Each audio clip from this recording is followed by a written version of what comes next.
स्थान पर दर्शन कीजिए, आनंद लीजिए सतगुरु के दरबार का।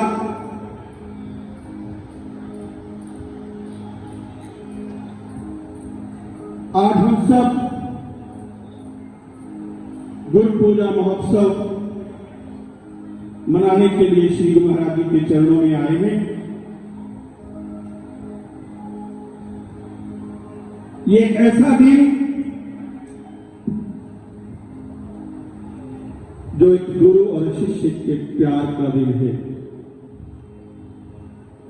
अपने प्यार के इजहार का दिन है, खुशी की वो बहार का दिन है।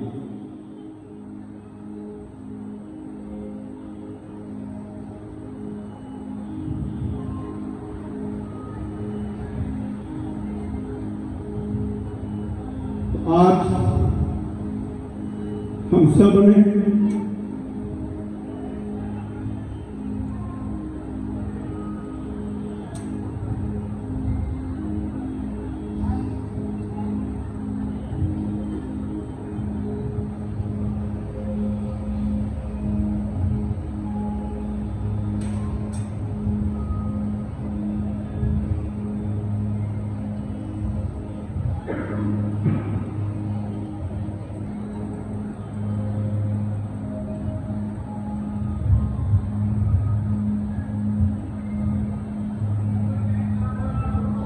श्री गुरु महाराज की और साचे दरबार की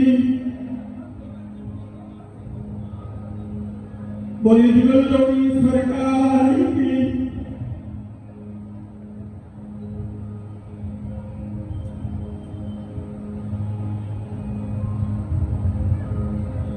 आज गुरु पूजा की इस पावन अवसर पर हम सब एकत्रित हुए हैं। इस मालिक की कृपा, सतगुरु श्री स्वामी जी महाराज जी के आशीर्वादों से हमें ये आज का दिन नसीब हुआ। जब ये भंडारा शुरू हुआ उस वक्त कुरुक्षेत्र के 5 या 7 भक्तों ने इस भंडारे को शुरू किया था। आज देख लो मेरे सतगुरु की महिमा का वो कमाल, उनके आशीर्वादों का ये परिणाम है कि आज इतनी बड़ी संख्या में हम सब यहाँ बैठे हैं। मुबारकबाद देता हूँ कुरुक्षेत्र के भक्तों को जो इस भंडारे को करते हैं।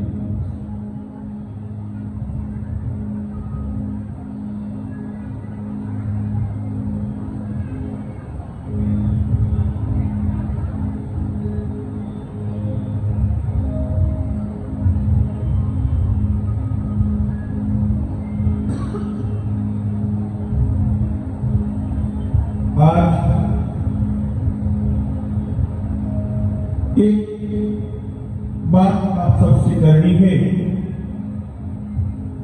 कि मन इस वक्त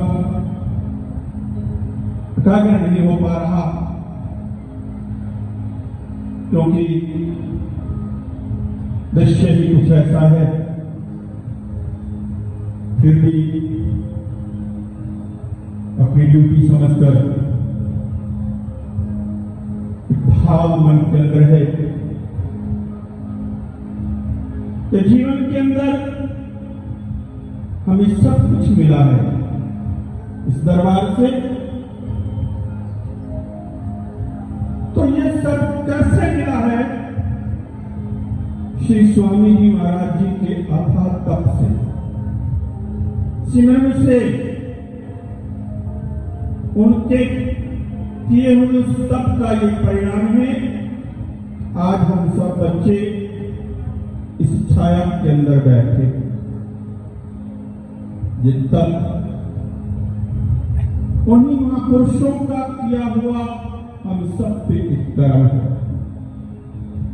जिनका इतिहास पिछले भंडारे पर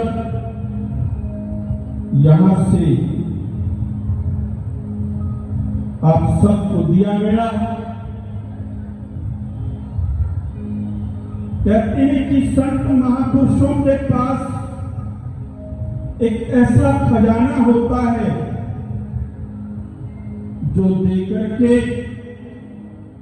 दिखाते नहीं, बताते नहीं।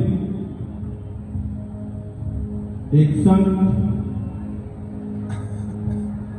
राज दरबार में बैठे थे, वो उस राजा के राजगुरु थे। बैठे थे तो वो सभा लगी हुई थी, वहां एक संत और आए, आकर कहने लगे कि ये कौन है जो फकीर आपके दरबार में बैठे हैं। राजा ने कहा कि ये मेरे गुरु हैं, ये मेरे कुल गुरु हैं, ये मेरे राजगुरु हैं। तब उस संत ने कहा, उस फकीर ने कहा कि मैं नहीं मानता कि ये राजगुरु हैं। राजा ने कहा कि आप क्यों नहीं मानते? राजा ने कहा कि मैं तब मानूंगा जब ये मेरे 3 सवालों का जवाब दे दें।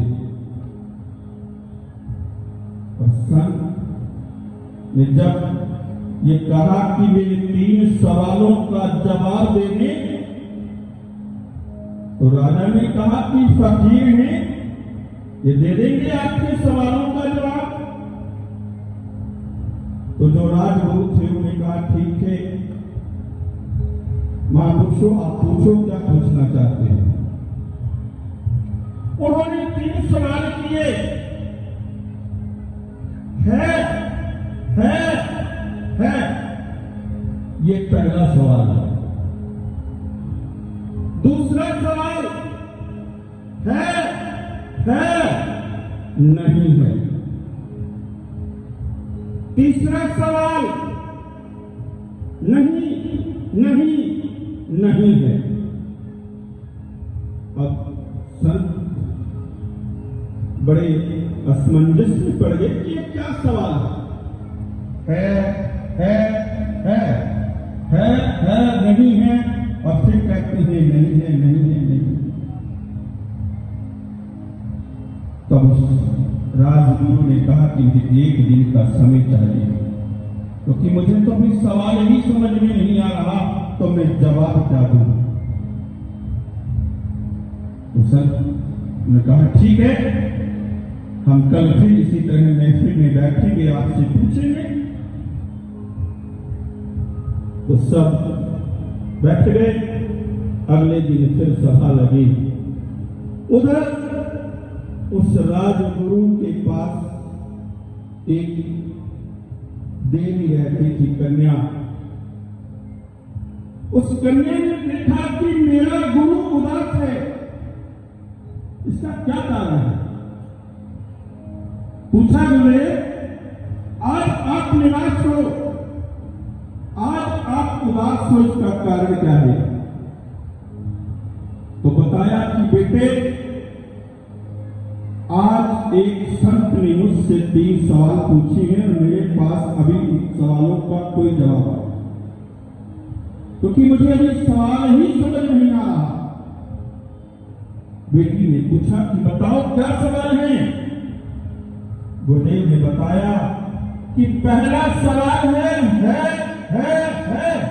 दूसरा है नहीं है, और तीसरा है नहीं।